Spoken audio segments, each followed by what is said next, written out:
എല്ലാവർക്കും നമസ്കാരം. പുതിയൊരു വീഡിയോയിലേക്ക് സ്വാഗതം. ഇന്ന് ഞാൻ വന്നിരിക്കുന്നത് കൊഴുക്കട്ടയുടെ ഒരു റെസിപ്പിയുമായിട്ടാണ്. കൊഴുക്കട്ട എന്ന് പറഞ്ഞാൽ നമ്മുടെ പുഴുക്കലരി, അതായത് റേഷൻ കടയിൽ നിന്നും കിട്ടുന്ന നമ്മൾ കൊള്ളത്തില്ല എന്ന് വിചാരിക്കുന്ന ആ പുഴുക്കലരി വെച്ചിട്ട് എങ്ങനെ ഒരു നല്ല കൊഴുക്കട്ട ഉണ്ടാക്കാമെന്ന് നമുക്ക് നോക്കാം.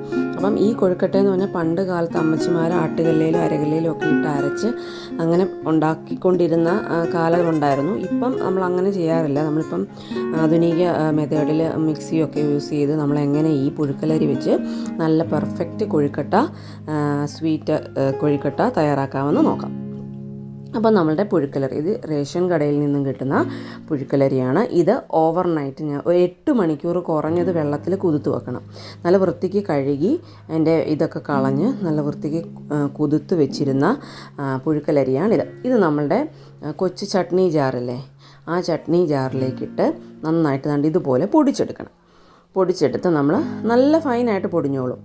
അപ്പം പൊടിച്ചെടുത്ത് നമ്മൾ വേറൊരു പാത്രത്തിലേക്ക് വെച്ച് ഇങ്ങനെ നമ്മൾ എടുത്തിരിക്കുന്ന എല്ലാ പുഴുക്കലരി ഇങ്ങനെ പൊടിച്ചെടുക്കണം. ഇത് നമ്മളുടെ ആവശ്യത്തിന്, ഇതൊരു 200-250 ഗ്രാം പുഴുക്കലരി ഇട്ട് കുതിർത്ത് എടുത്ത പൊടിയായിട്ട് ഇത്രയും നമുക്ക് ആവശ്യമില്ലെങ്കിൽ നമുക്ക് എത്ര വേണോ അതിനനുസരിച്ച് നിങ്ങളെടുക്കുക. ഓക്കെ, അപ്പം ഇത്രയും പൊടിച്ചു വെച്ചിരിക്കുന്ന ഈ പുഴുക്കലരി അപ്പോൾ ഓവർനൈറ്റ് കൂത്ത് വെച്ച് രാവിലെ എഴുന്നേറ്റ് നമ്മൾ ബ്രേക്ക്ഫാസ്റ്റിനായത് റെഡിയാക്കുന്നത് കേട്ടോ.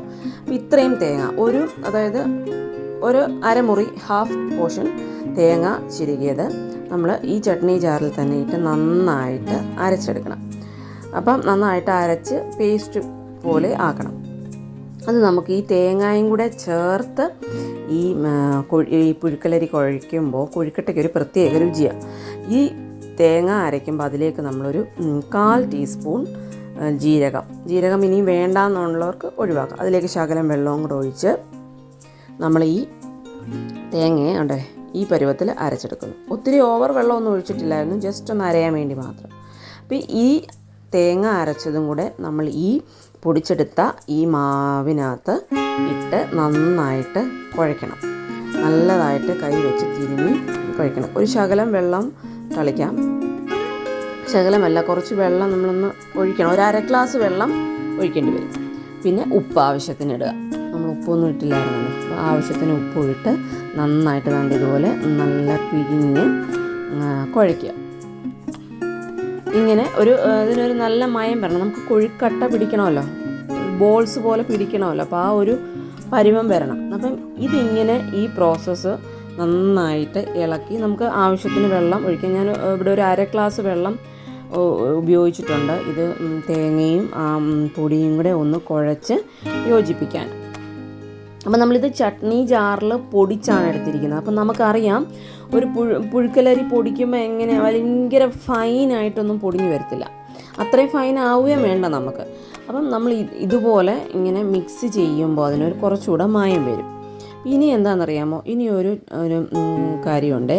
ഇങ്ങനെ നമ്മൾ കുഴച്ച് വെച്ചിരിക്കുന്ന ഇതിനെ നമ്മൾ ഡയറക്റ്റ് അങ്ങനെ ഇതുപോലെ ബോൾസ് ആക്കാമെന്ന് വെച്ചാൽ ബോളാക്കാം. പക്ഷേ നമ്മൾ ഇതിനകത്ത് ഫില്ലിങ് നിറയ്ക്കുമ്പോൾ അത് പൊട്ടിപ്പോവും.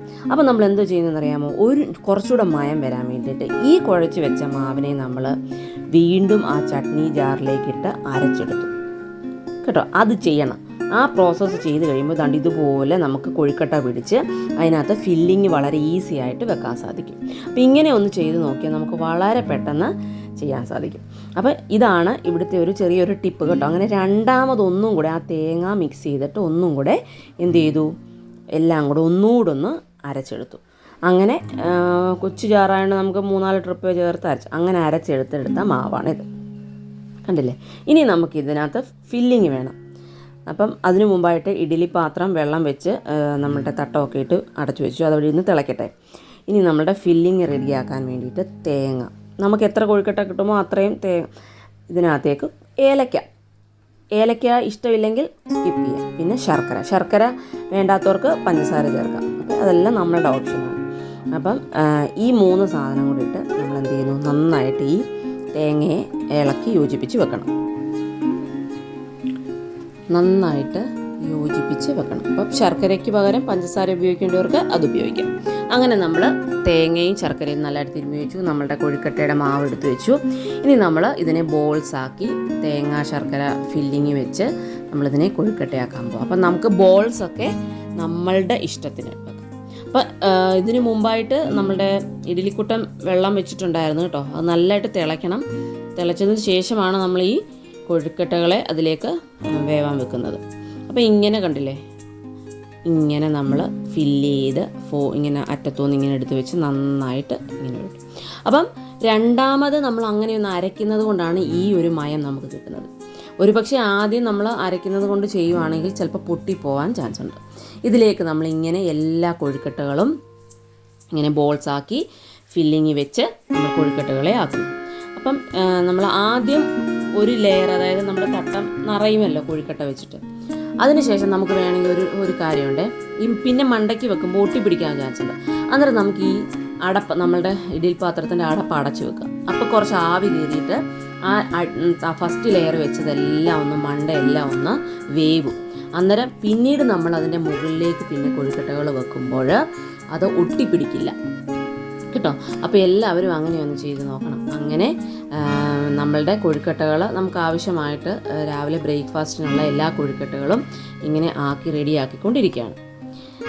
അങ്ങനെ നമുക്ക് ആവശ്യമായ കൊഴുക്കട്ടകളെല്ലാം റെഡിയാക്കി വെച്ചു. ഇതിനി നമുക്ക് വേവണം. ഒരു 30 മിനിറ്റ് ആവശ്യമാണ് വേവാൻ കേട്ടോ. അങ്ങനെ നമ്മളുടെ വെന്ത കൊഴുക്കട്ട അടിപൊളിയായിട്ട് വന്നിട്ടുണ്ട്. നല്ല മയമാണ്. അപ്പം ഇത് നമുക്ക് വൈകിട്ട് ബാലൻസ് ഉള്ളത് നമ്മൾ വൈകിട്ട് ഈവനിങ് ചായയുടെ കൂടെ കഴിക്കാം. ഒരു കുഴപ്പവുമില്ല, നല്ല മയമാണ്. അപ്പോൾ എല്ലാവരും ഈ റെസിപ്പി ട്രൈ ചെയ്യണം. എൻ്റെ വീഡിയോ ഇഷ്ടപ്പെട്ടാൽ ചാനൽ സബ്സ്ക്രൈബ് ചെയ്യണം.